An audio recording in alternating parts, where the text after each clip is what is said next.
嗱，而家我身後邊呢度咧就係赤柱嘅食環署。咁其實你聽到我講完晒呢三段嘅介紹之後，你就會發覺其實赤柱大部分嘅政府嘅建築物咧就喺呢個赤柱村道呢度嘅啫。郵政局、警察局、食環署係嘛，全部喺埋一齊。咁但係呢度值得我講嘅地方就係點解咧？嗱，你而家見到呢度啱啱有個露台位係嘛？咁嗰度咧嗰陣時咧，我哋有一個統稱嘅一個人叫師爺仔。咁呢個人咧，佢喺食環署度都做得幾高級。佢日日晏晝咧就喺度放紙鷂嘅。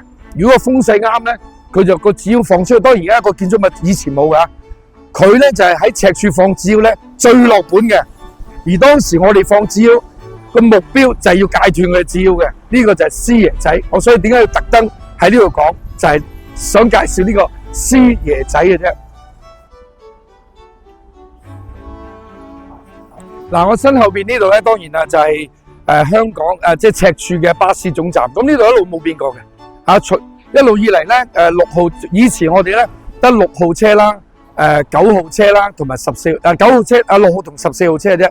一個就去中環，一個咧就去呢個筲箕灣，就得2線。咁啊後來多咗64啊、63啊，咁啊多咗好多巴士。